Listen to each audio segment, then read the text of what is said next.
দাও, শান্তি দাও।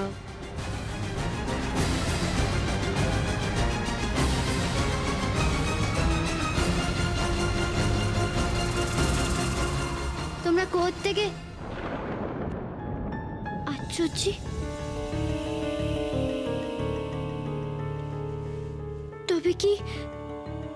তবে কি মাই এলেন আমার পরীক্ষা নিতে? আমি ভিক্ষে দিই কিনা দেখতে এসেছিলেন।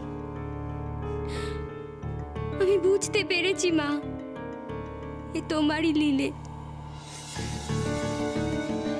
আর কোনো ভয় নেই।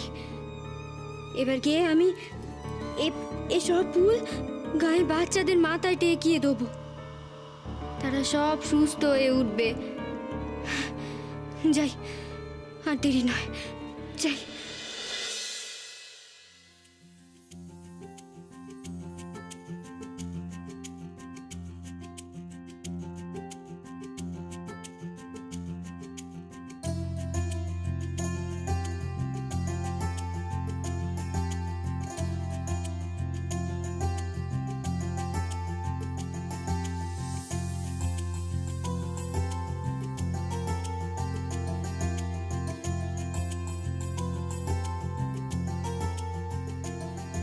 অবন্তীনগরের কি অপরূপ শোভা দেবী!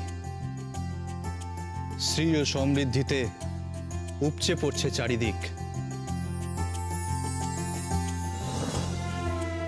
এসব তোমার জন্যই সম্ভব হয়েছে শ্রী।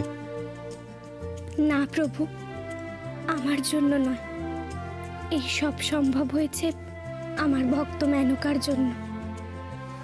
সেই আমাকে অবন্তীনগরে প্রতিষ্ঠা করেছে। তার জন্যই তো আমি অবন্তীনগরের ঘরে ঘরে অচলা হয়ে রয়েছি।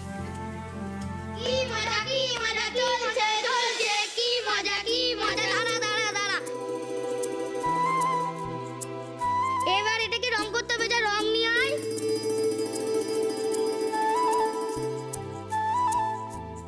এসব কি হচ্ছে প্রভু? রথযাত্রা আসছে দেবী।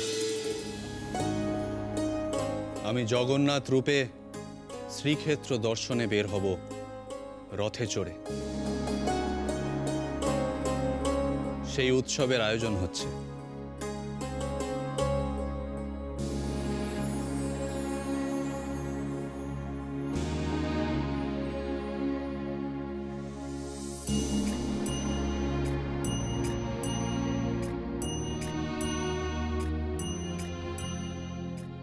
দেবী, তুমি শীঘ্রই মর্তলীলা শেষ করো। আমাদের বৈকুণ্ঠে ফিরতে হবে।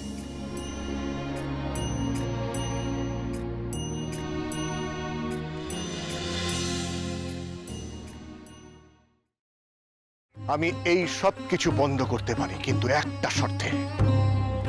তোমাকে আর দুর্গাকে আমাকে ছুঁয়ে কথা দিতে হবে, এর সাথে তোমরা কোনো যোগাযোগ আর রাখবে না।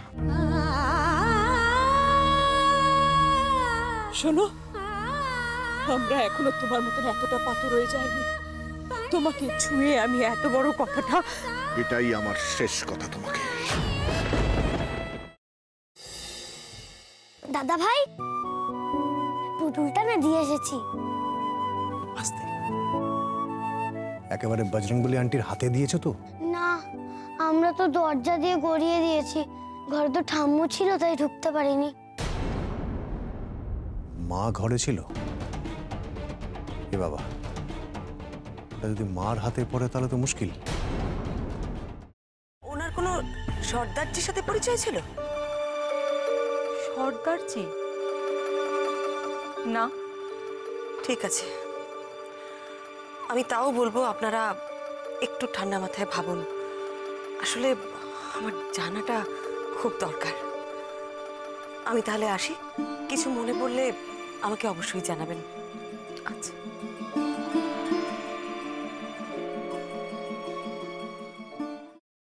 ফ্রাইং প্যানে Emami healthy and tasty refined rice bran oil গরম করে তাতে গোটা কালো সর্ষে আর কারি পাতা ফোড়ন দিয়ে ওর মধ্যে একে একে টমেটো কুচি, বাঁধাকপি বাটা, নুন, হলুদ গুঁড়ো, শুকনো লঙ্কা গুঁড়ো আর সামান্য চিনি দিয়ে ভালো করে কষিয়ে নিয়ে ওই মিশ্রণে কুড়িয়ে বেটে রাখা নারকেল, পাকা লঙ্কা কুচি আর কারি পাতা দিয়ে ভালো করে নাড়াচাড়া করে নামিয়ে নিয়ে নারকেলের স্লাইস, পাকা লঙ্কা স্লাইস আর কারি পাতা দিয়ে সাজিয়ে সার্ভ করুন বাঁধাকপির ঝাল।